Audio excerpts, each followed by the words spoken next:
Golden State Media Concepts Sci-Fi Podcast. Together we dive into the world of sci-fi and science fiction. From episodes of Star Trek, Star Wars, to The Walking Dead, Resident Evil, all the hot new science fiction movies from the back doors of Marvel or DC. The Golden State Media Concepts Sci-Fi Podcast. You'll never look at science fiction the same way again.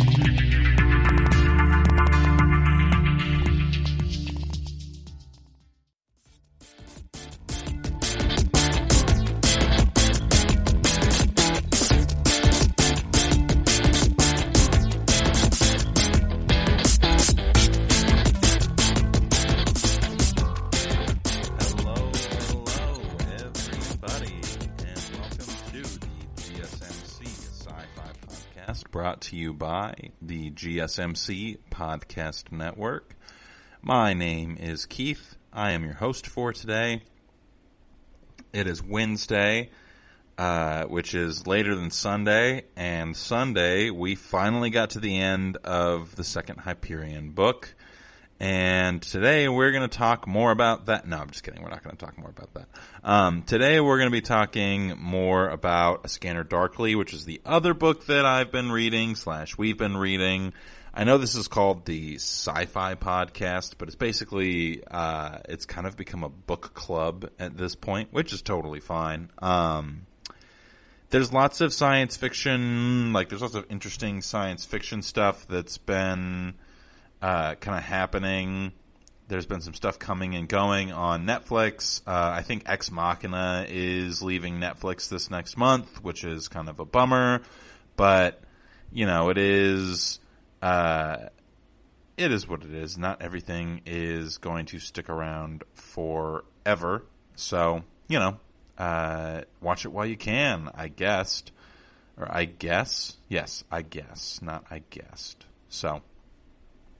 And then, there's some Star Wars stuff that people have been talking about. Though as well as superhero movies and things like that. I haven't been a fan of Star Wars since the new Saw or the new trilogies. They just have been kind of a little bit disappointing, to say the least. So, but that's neither here nor there. That's not what we're talking about today. Just always want to mention that, there are other things going on in science fiction aside from the books and things that we're reading, but, hopefully y'all are following along and enjoying the stuff that we're going through as we go through it. Because I enjoy it, and I enjoy talking about it with you guys. So, when we last left off with A Scanner Darkly, we had seen the crew or the gang or whatever you want to call them, the motley crew of generally existential addicts. They had just kind of gone through a couple traumatic experiences with Bob Arctor's car almost actually breaking down on the freeway, and then a couple of experiences with people being extra paranoid. Bob Arctor's house was bugged. We talked a little bit about Bob Arctor's past and why that has been important and why Phillip K Dick kind of put an emphasis on that in particular. And so we've just been kind of breezing through. This week, the content hasn't quite been as deep as I would like for it to be. I've been a little want for podcast material, if I'm being honest. Part of the reason for that is that the book and the movie are very, very similar, so I don't want to go over too many of the things that we talked about in the movie podcast because, we talked about them in the movie podcast, and the movie and the book have been pretty parallel with each other so far. I did want to correct something. I had mentioned that I thought that Charles Frick, I can't remember. I had said that he ended up going to rehab in the book, and I guess I heard that incorrectly.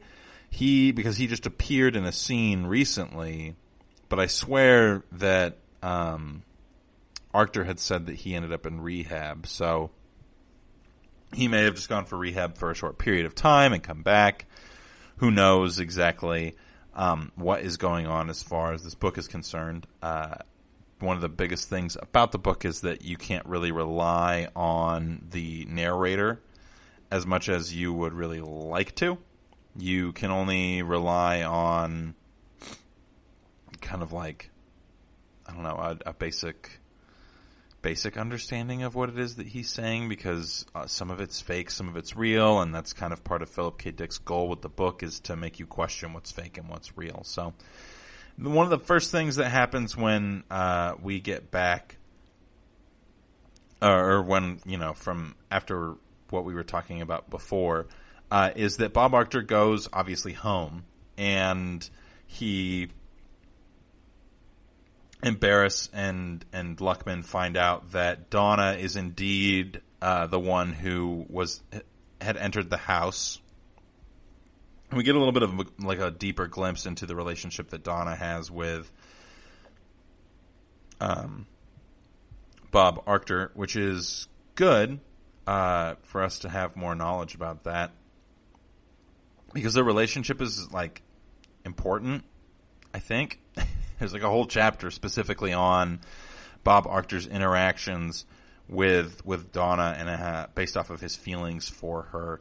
And when he's kind of pressed for information about his situation from the doctors that we talked about in the previous chapters when he was getting his medical exam done, when he's pressed for information about her, he mentions specifically how much it is that he likes spending time with her and how cool he thinks she is, but the fact that she won't be physical with him is really bothering him, so much so that he's got this pent up rage surrounding that idea. And what I think is interesting is that Jim Barris knows that they're not sleeping together and told Frick about the fact that they're not sleeping together, which is really weird, because James Barris seems to know way too much. There's a couple mentions of the fact that he seems kind of alien in his capacity for knowledge. He seems kind of this weird super genius that just happenstantially stumbles into success or good situations for himself. So I found that to be pretty interesting. And I really enjoy that dynamic that is brought to the character by the fact that he kind of appears to be a little bit larger than life, just because he's able to make these conjectures that end up being true. So there's another chapter, as we're going through this story, there's another chapter that specifically deals with Arctur and his frustrations with Donna.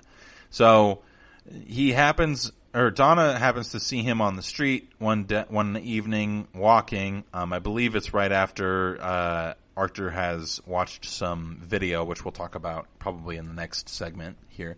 But Arctur has watched some video, and he's leaving the precinct and walking home. I believe he's walking home or walking to his car or something. And Donna sees him on the side of the road and picks him up, asks if he wants to go see a movie with her, or if he wants to take her to a concert, which wouldn't we all love to go to a concert right now?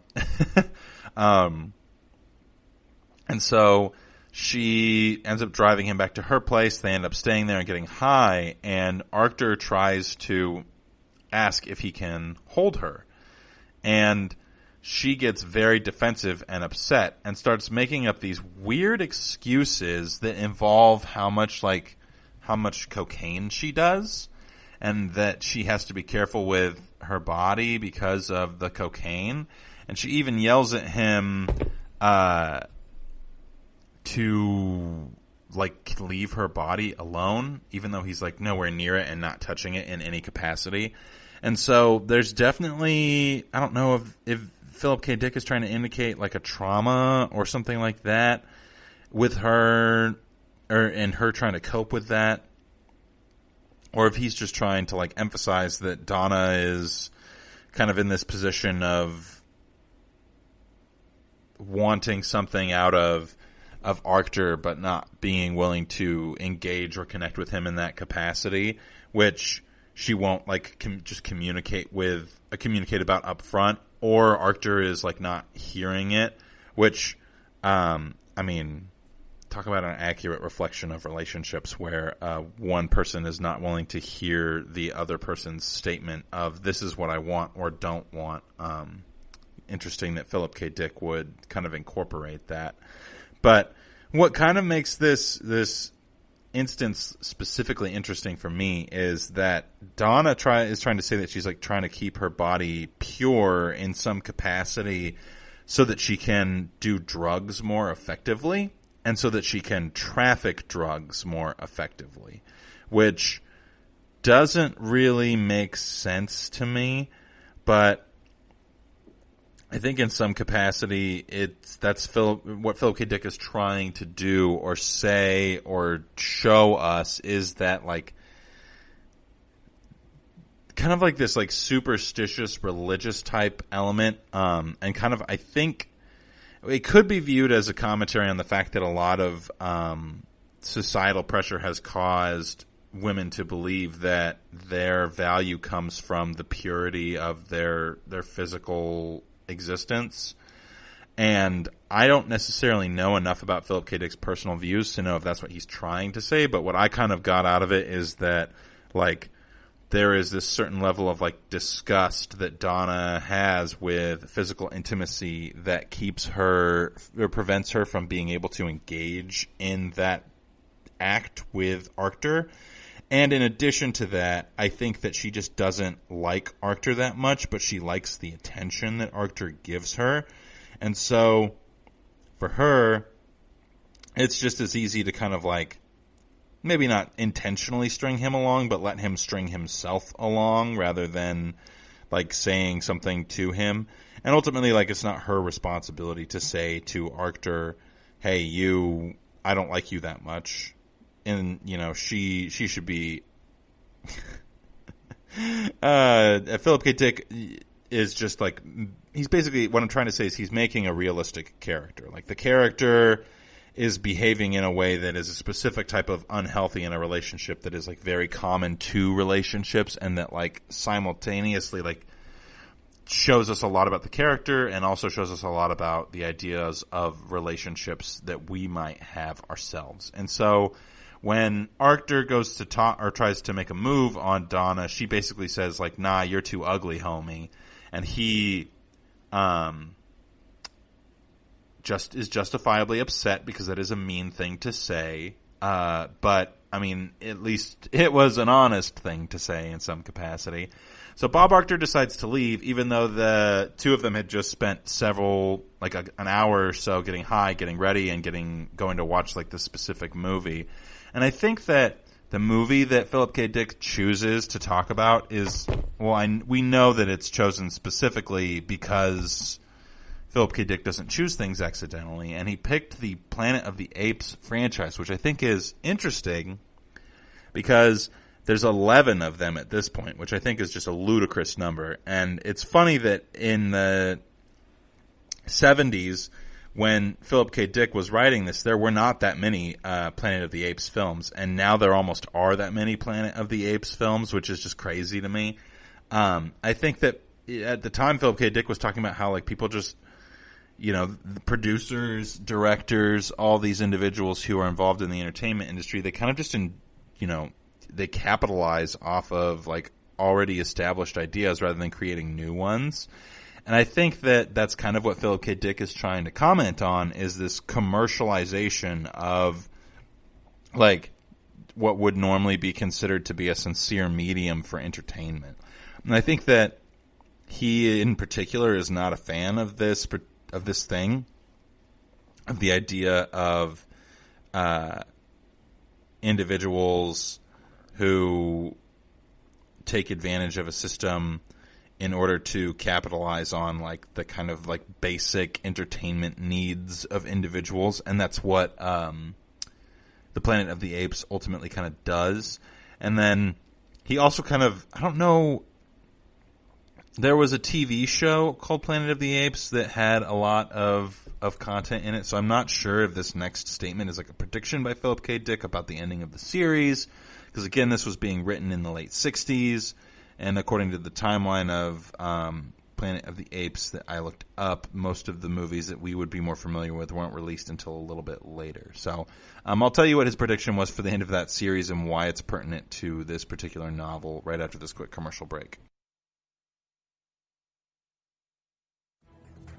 Want to find out what movies to go see? Then check out the GSMC Movie Podcast. It's your ticket to the latest movies, whether it's a new blockbuster event, romantic, comedy, or action flick. This show has got it all covered. They talk some what to go see now. Don't bother. What's hot on Netflix and everything in between. That's gsmcpodcast.com/movie-podcast. When it's all about the movies, it has to be this new show. Don't forget to like them on Facebook and follow them on Twitter. Visit gsmcpodcast.com for more info.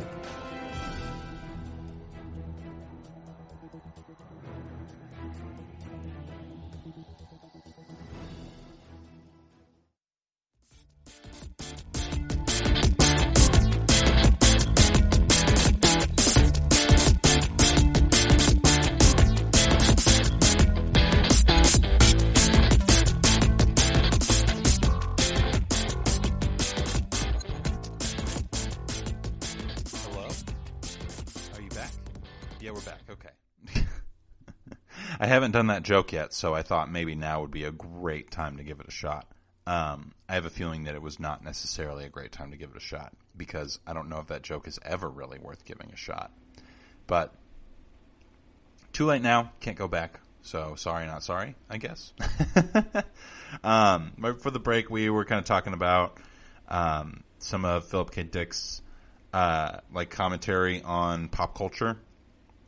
Specifically, like the idea of the Planet of the Apes films and how there were 11 of them. The fact that there's 11 of them when Phillip K. Dick is writing this, because this gets published in the 70s, is kind of a statement on, like, I'm pretty sure that it is supposed to be like a commentary on the fact that it's like really dumb and funny in a way that a lot of individuals, that media companies in general kind of create these like really big franchises that ultimately don't really amount to much of anything meaningful because they just they make crap movies and they just happen to make a bunch of them, so that really ends up being like, you know, their go-to thing to make money, and they're not necessarily looking to make quality entertainment. And so Phillip K. Dick in kind of like a very funny, mean way, makes a statement about how, like, in the 9th or 10th film, what we find out is that every single president or every single, like, significant world leader that ever existed was actually an ape, and that they were shaping the future of humanity into one that would become advantageous for them to take over the planet.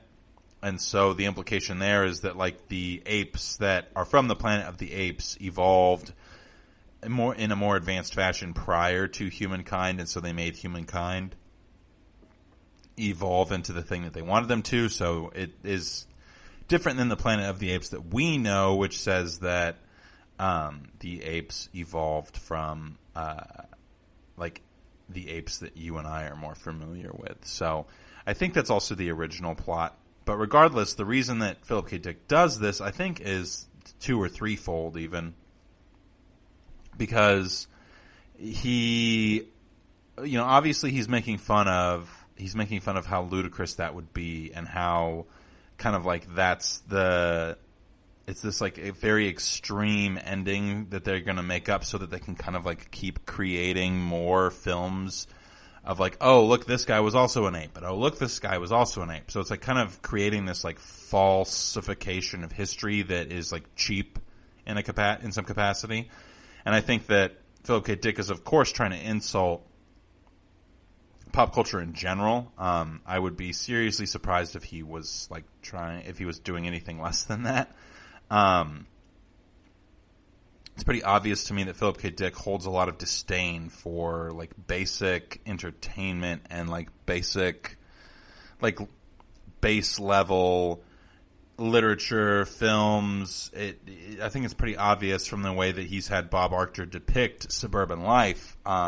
Phillip K. Dick is ultimately he's just as unsatisfied with it as Bob Archer was. And he's kind of railing against it as this thing that drives people into misery, all while pretending to be like this much more meaningful and powerful thing, when really it's just ultimately not very meaningful or very powerful in any capacity that is worthy of note.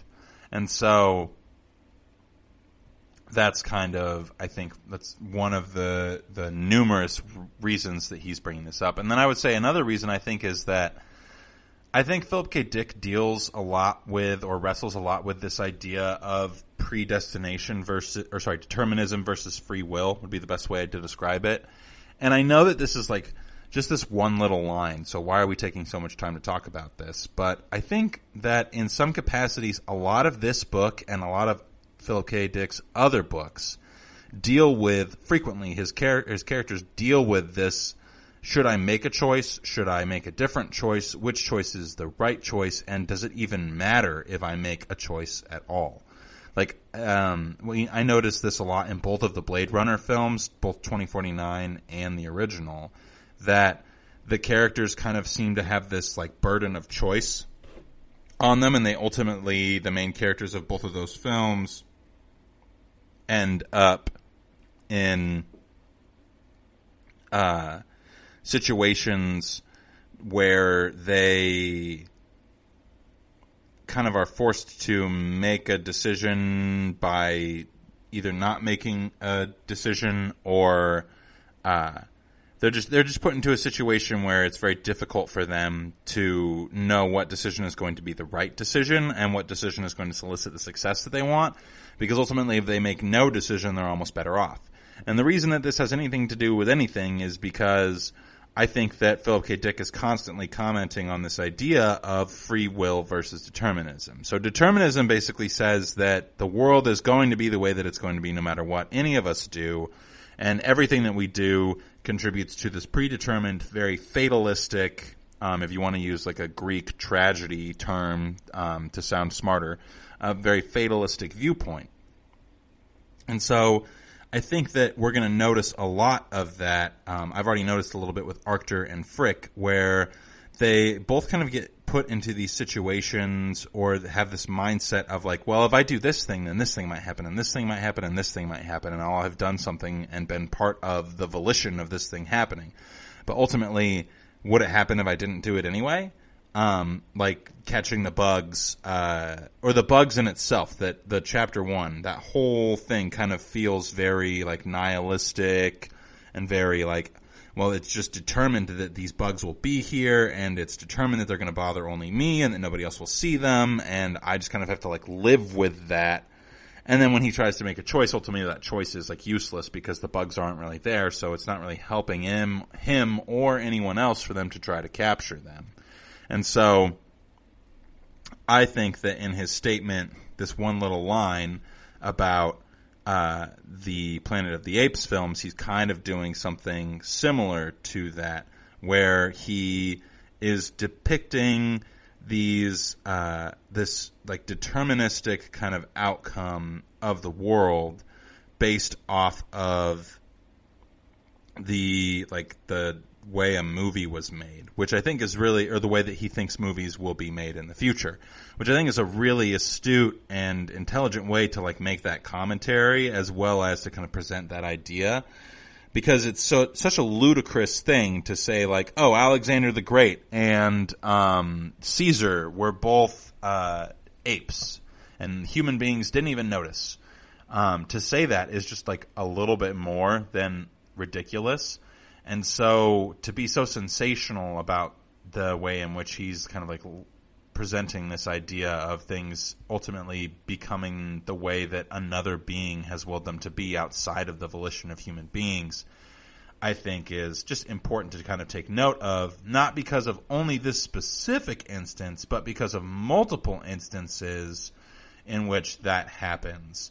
And I think that it's very important for us to kind of like, I don't want to say like acknowledge that, but it's important for us to acknowledge that the theme or this recurring idea of like predetermined or determinism versus free will. And so after this fight that Arctur and Donna have, Arctur storms out and starts to leave, and Donna is like so high that she can't even drive. They've been smoking hash as they normally do. They pretty much always do drugs together, which I think is interesting. It seems like the only social bond that any of these individuals have with each other is the fact that everybody who is involved with this group does drugs. I wouldn't guess that they would all hang out otherwise.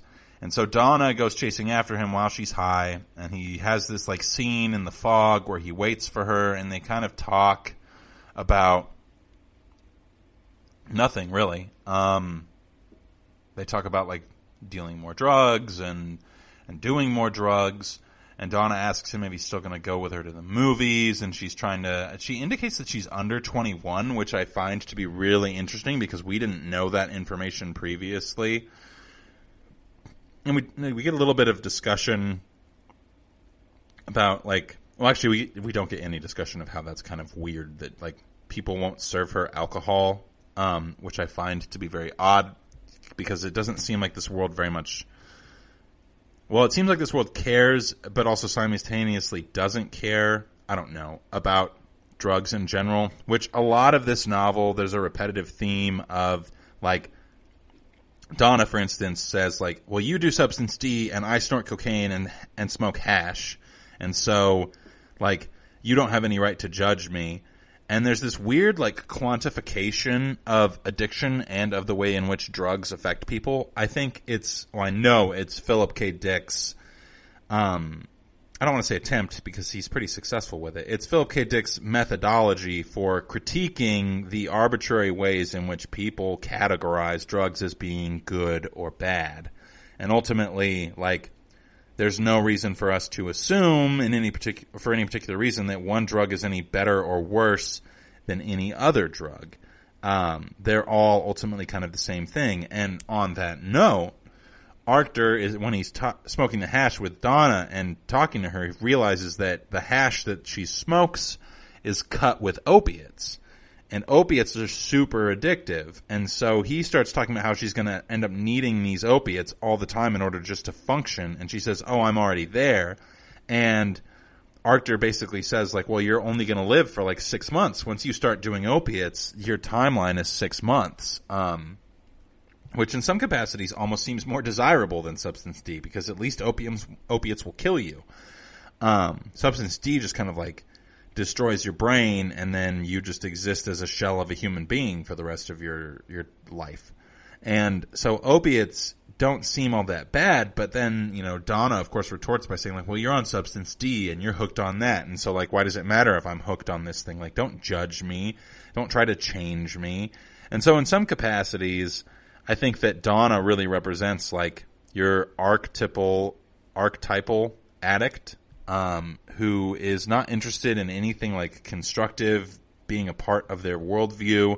They're just interested in like seeking out their particular high, and they've decided that they're comfortable within these certain parameters of being high, these certain parameters of use of a drug, and they're not going to be convinced that they should act otherwise. And like the unfortunate thing about that is, well, I mean, there's many unfortunate things about that, but the unfortunate thing about that is that it kind of like just reaffirms this confirmation bias that a lot of individuals have.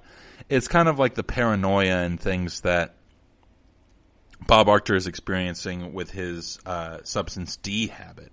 It's just, you know, eventually he's going to be consumed in this particular way, and he's decided that he's okay with that. It's just like a cigarette smoker who knows exactly what is going to happen to their lungs and the negative impact that cigarette smoking has on them.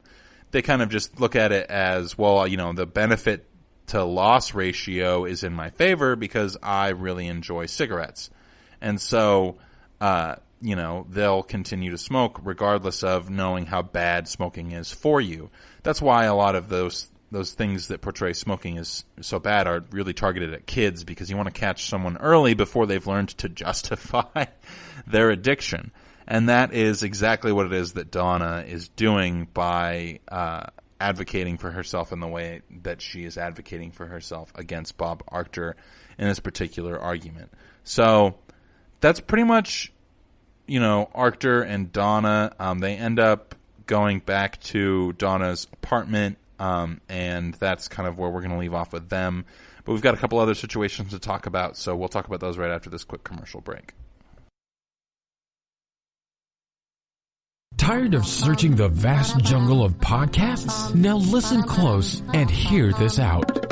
There's a podcast network that covers just about everything that you've been searching. Hey! The Golden State Media Concepts Podcast Network is here. Nothing less than a podcast bliss with endless hours of podcast coverage.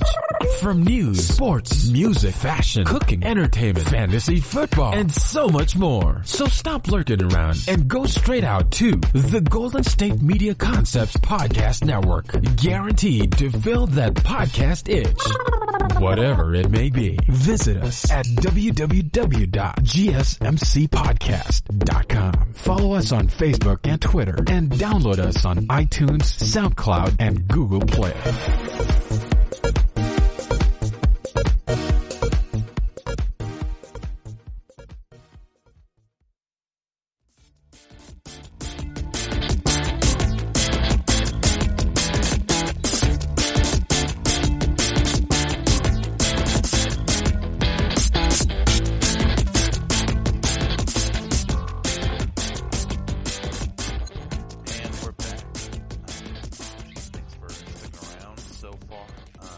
So right before the break, I said the word less frequently, but mostly before the break, we were talking about the situation that occurred between Bob Arctor and Donna, and how that kind of, what it is that Phillip K Dick is kind of saying in those interactions that he has written out between the two of them and things like that. So we're kind of wrapping up those two things, and I wanted to talk about something that happened specifically with, I guess, Barris and Luckman.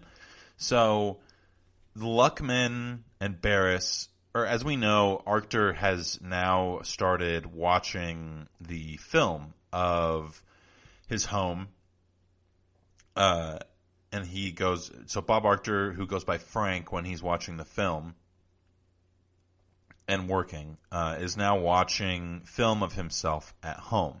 And so he's also watching the home in general. And so what he's finding out is that Jim Barris is really, really onto him in some capacity, or really has it out for him for some reason.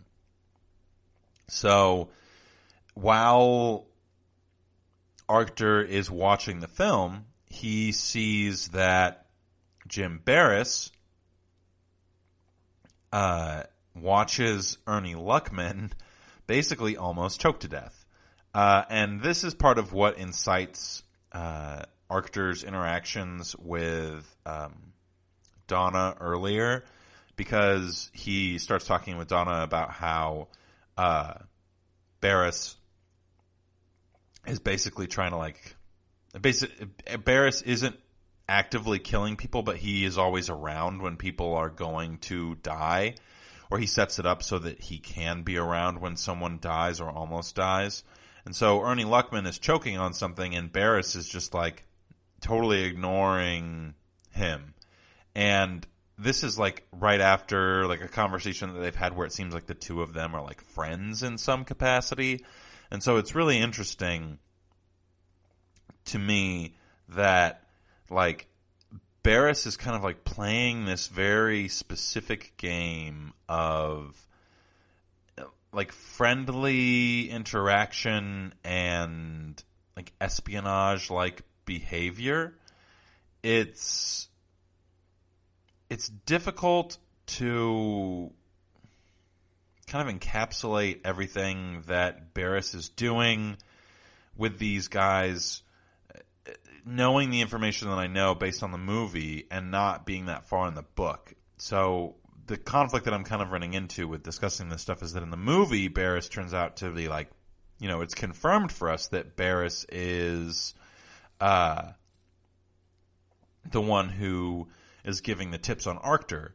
But it hasn't been confirmed in the book yet that Barris is the one doing that. Arctur is just highly suspicious of and has every reason to believe that it is Barris.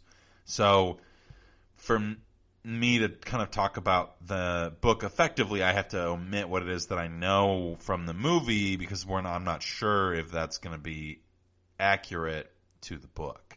So right now, Arctur is suspicious that Barris is playing this game of acting as if he is Arctur's friend while simultaneously kind of sabotaging him in some capacity. And so it seems like Barris is toying with Arctur when he lets Luckman almost die and suffocate, because there is suspicion that I think Barris has a suspicion that Arctur is a cop and that there is surveillance happening on the property outside of when Arctur is actually there. So I think that in some capacity, Barris is testing out Arctur to see if Arctur is going to finally like crack under the pressure of knowing that someone is going to die in his home, or if he is going to allow this to happen so that he can maintain his cover with Barris and with Luckman and with Frick and anybody else and Donna, anyone who's involved with Bob Arctur outside of the people who he's involved with while he's at work. Because when he's at work, he has a whole different cover that he can't jeopardize as well. And so if he were to act in a certain way based off of a certain stimulus, such as Luckman almost choking to death, then it would indicate to them that it was obvious that Bob Arctur is the individual that is Frank. And Frank is the name that Arctur goes by when he is working. And so there's this kind of like just multiple layers, and this is another, we've been talking a lot about themes and motifs. This book seems to be full of them, and they're pretty blatant in my opinion. It's not as like subtle as Hyperion's commentary or as complex as Hyperion's commentaries are. This book is a little bit more straightforward in my opinion. And so there's just generally a little bit greater density of themes and motifs. And this particular one is of like paranoia and like the idea of, you know, is it weird for me to think that someone is after me in some capacity, or is it weird for me to think that someone has it out for me in some capacity? And ultimately, I don't think that it really is all. It's not that weird of Arctur from our reader's perspective, but the problem is that the further along in the book you get, the harder and harder it is to like understand Arctur and know what it is that his motives are. And so we get this kind of like interesting dichotomy between Arctur and the rest of everybody else, because he's got this like weird exclusive knowledge that nobody else is supposed to know that he knows, but we as the audience know that he knows that. And so when we're reading what it is, how it is that he interacts with others, we know what he knows, but nobody else does. So it's kind of creating this like this duality of existence in multiple ways, which I think is really interesting. And so after that particular thing, we get into this story of Arctur and how he calls a woman to his home after the incident with Donna in order to sleep with her to satisfy, like, I guess some primal urge that he's having or something along those lines. And he is also, I think he's looking to like deal, because he gives her drugs in exchange for, you know, sex. And then kind of starts talking about how this is like a standard thing that a lot of junkies who are women do. Ultimately, they just kind of resolve to use the resources that they have available to them, and as the resources available to them become less and less distant from themselves, they eventually just start using their body as in exchange for drugs. And so that's kind of, I think that's just more of like Phillip K Dick talking about the ways in which people begin to switch up their value systems to accommodate addictions and other things, other difficulties that they're going through. In particular, the idea of using sexuality as a form of, or sex as a form of economic exchange in itself is, you know, we as individuals give that a particular value based on the context of the society that we live in. So I'm not going to make a statement into that.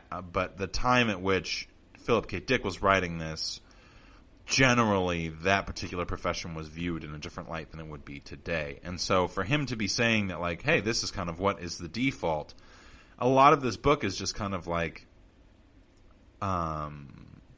predictive about the future and the values of the future. That's what a lot of science fiction authors like to experiment with, is what is it that people will value in the future and why will they value it? And how is that evaluation, what does that look like compared to our current evaluation of it within the temporality in which that it is that I exist, I being Phillip K Dick when he's writing this.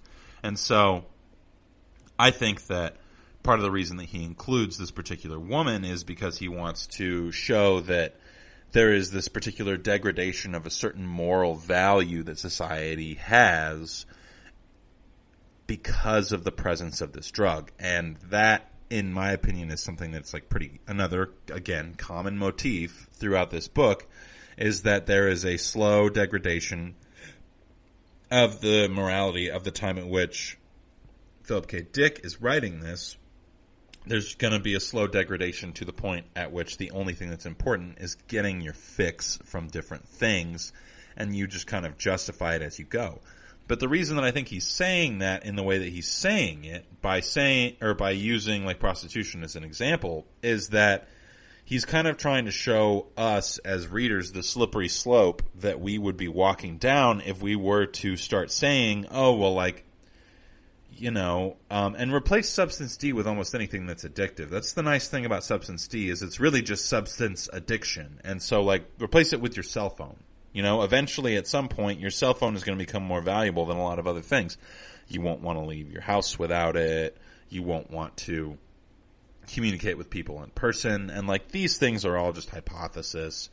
And a lot of like conservative people will say this in the same capacity. And so I don't want to like give that a bunch of credence by any means. But ultimately what I'm trying to say is that addiction is the pathway by which morality is degraded, in my opinion. And not that I think that there is a universal morality, because I don't think that there is one, but the way by which society begins to lower its value of specific things that it used to have value for is often through, or comes in the form of, like, vice, addiction, hedonism, things like that. This Dionysian spirit that like Nietzsche talks about in his first book, why can I not remember? The Birth of Tragedy. Yeah, which, just a side note, also great book if you guys are looking to read a philosophy book. Really good, 0 citations, which really made the German academic board really upset with him, which is part of the reason why Nietzsche is one of my favorite philosophers, because, you know, he doesn't quote anything, which is great. So, regardless, I think that is part of what Phillip K Dick is trying to say. Is like, look at what this addiction to things that like subconsciously fulfill a need without us having to think about it. Look what this addiction does to us as a society. Look what it does to our individuals.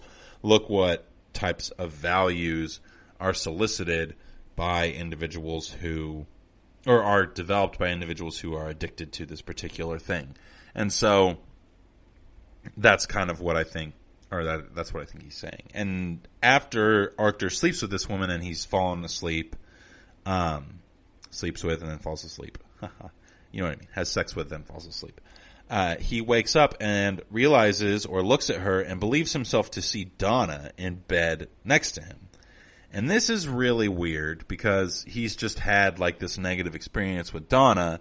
And it kind of feels like this is the first break in like the first hard break in reality that Arthur experiences, because he like freaks out and grabs a lamp and shines it on her while she's asleep and is trying to figure out if this is Donna or if this is the other woman whose name I can't remember, which I apologize for.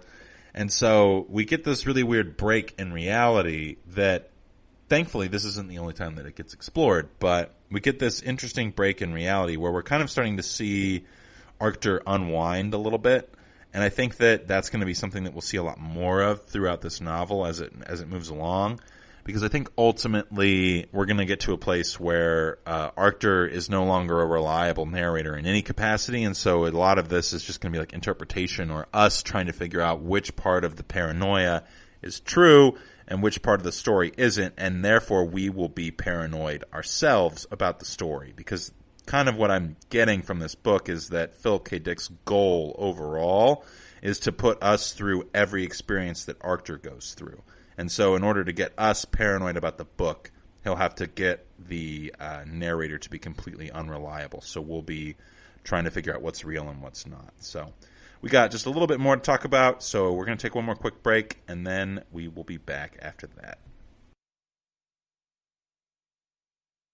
Watching TV has changed over time. Streaming has become the new norm. That's why Golden State Media Concepts television podcast dives headfirst to the world of cord cutting. Want to be on the loop of what's hot in Netflix? Or if it's not a preference, what about original shows in Hulu? We've got you covered. Join us as we fill in the blank and talk about movies to stream and what show you should be binging. This is the Golden State Media Concepts television podcast.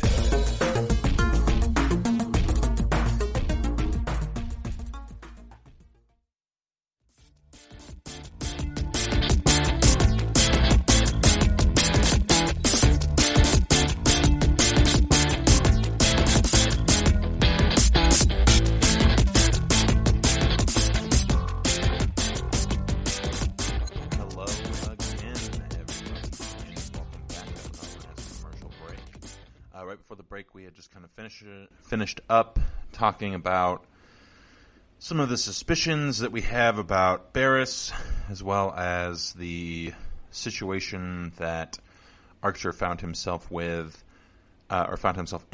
with a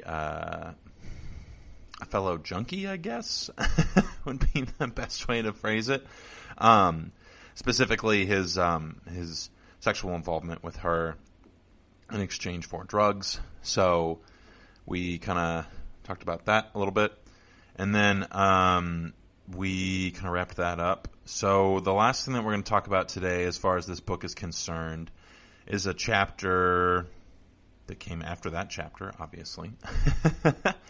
Well, maybe not obviously. We don't necessarily go through things in linear order, just like generally what's going on with different characters sometimes, or different situations that are somewhat more important or less important. But this last little bit, I want to focus on a chapter that is basically it consists entirely of Fred, who is Bob Archer, watching the film of Bob Archer's life. And the reason that I kind of want to talk about this is I think it's a really interesting element for Phillip Dick to include in the novel, because I guess in some capacity the indication here is, well, okay, I'm kind of getting off here. I'm finding it difficult to phrase this, but basically, if we remember a couple chapters ago, last podcast, we talked about Bob Archer's visit to the medical evaluation team and how they basically told him that he's experiencing a bifurcation or a split between the hemispheres of his brain. to where each side is going to start operating independent of the other. And so he'll start getting cross chatter between these two sides because they can't effectively work together anymore. There's been enough damage caused that the brain is going to start like separating in some capacity and having to learn new pathways in order to understand or perceive specific information. And so, and then when we get to the end, I wanted to cover like something that I already talked about a little bit, so we'll definitely I'll bring that up again. But the basic idea here is that, in my opinion, the reason that this is interesting for Phillip K. Dick to have included is because the process by which Arctur watches the film, he's starting to show a separation between Fred and Arctur. So he kind of is now going back and forth almost between those two people, as if in the same capacity in which his thoughts are going back and forth across like this big chasm of damaged neurons. And so when he's watching the film, he's talking about Arctur in the third person rather than in the first person of himself, which is how he had referred to Arctur previously.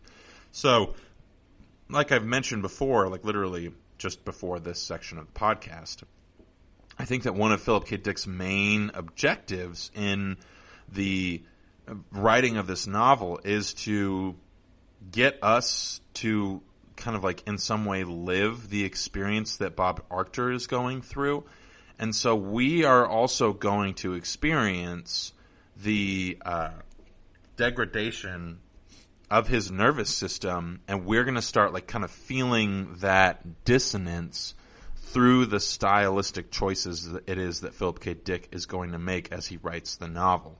So we're basically going to get, we're going to be in the same situation mentally that Bob Arctur is, which is very unique as far as writing style is concerned, because it's almost like a second-person book written in first and third person, but not third-person omniscient, which is your normal third-person viewpoint.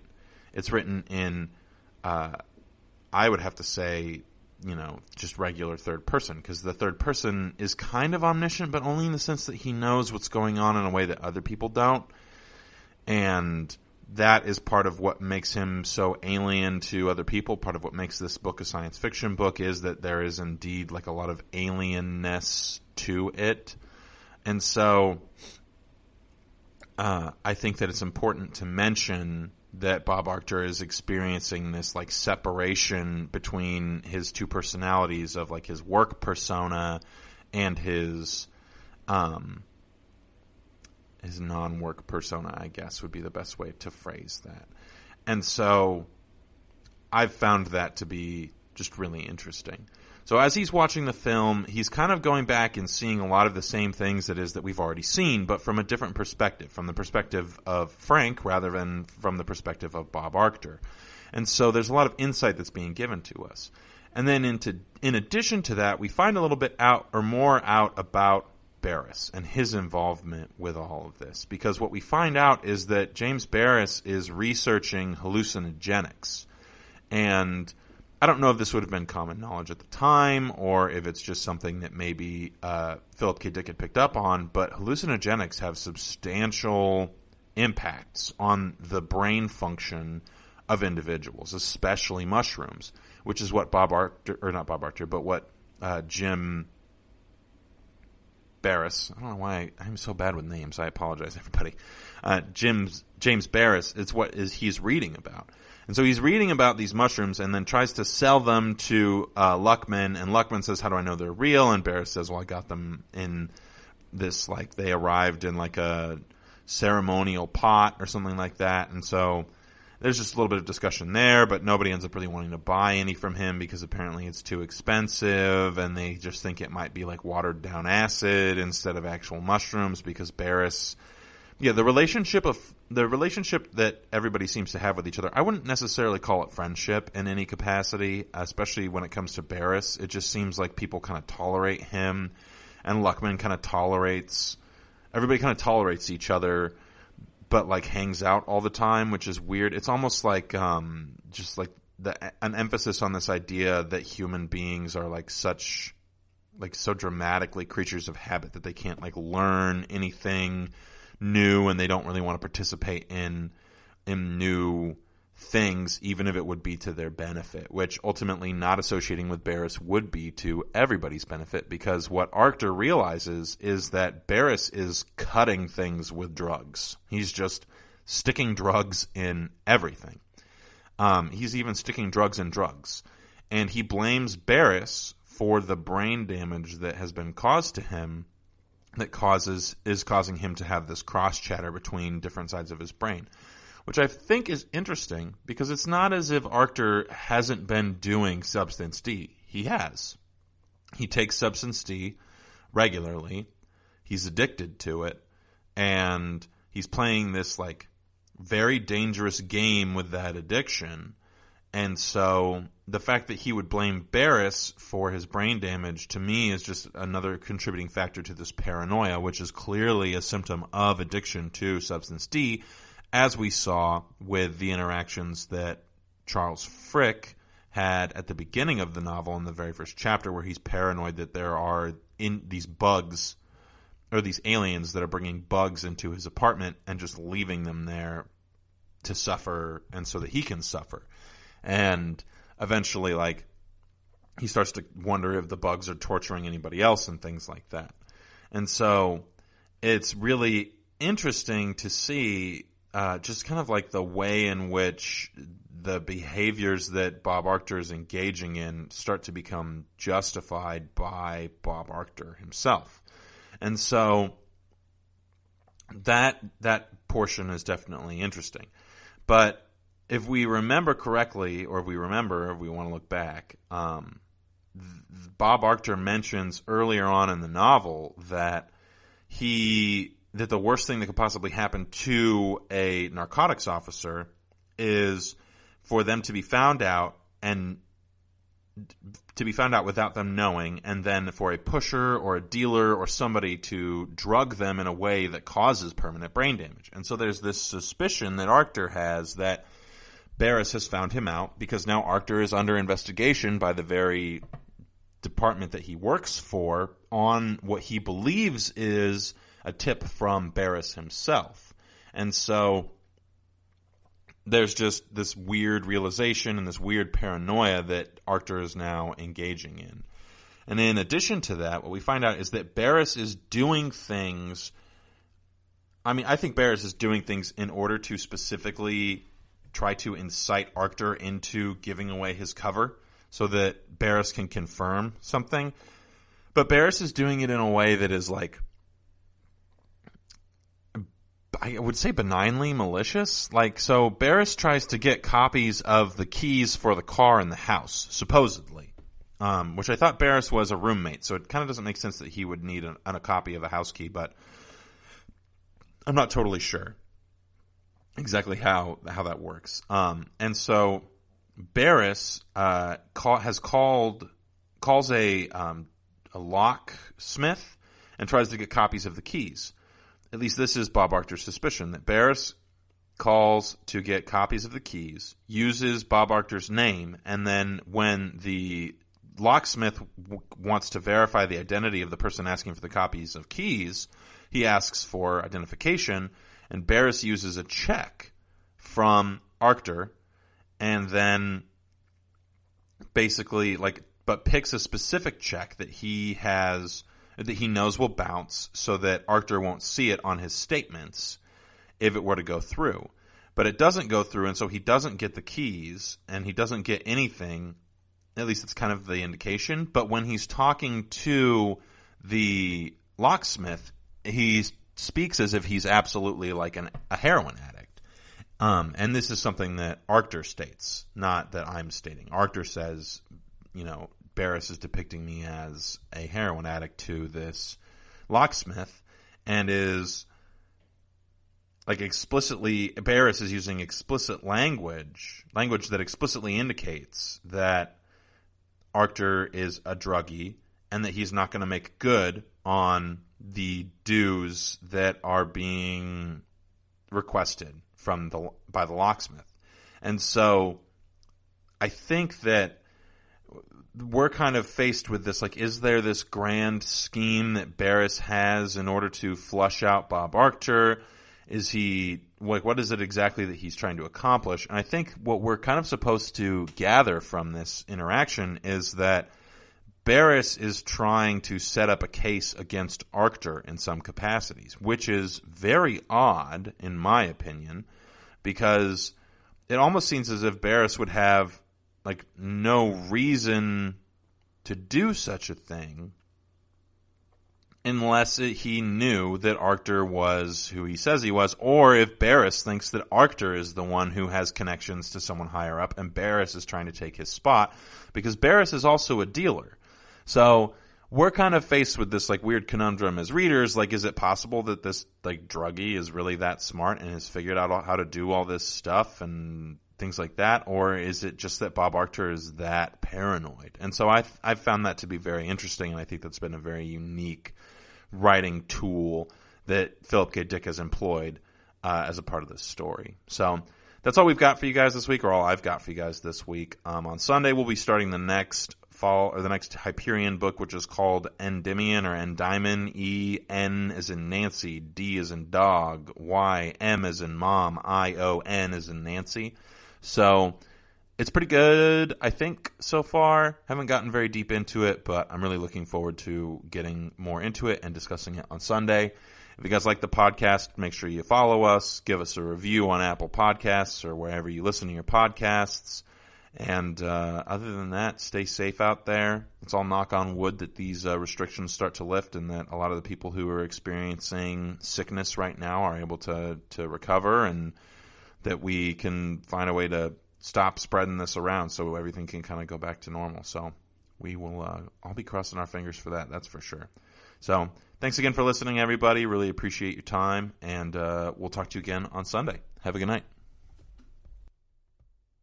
You've been listening to the Golden State Media Concepts Sci-Fi Podcast, part of the Golden State Media Concepts Podcast Network. You can find this show and others like it at www.gsmcpodcast.com. Download our podcast on iTunes, Stitcher, SoundCloud, and Google Play. Just type in GSMC to find all the shows from the Golden State Media Concepts Podcast Network, from movies to music, from sports to entertainment, and even weird news. You can also follow us on Twitter and on Facebook.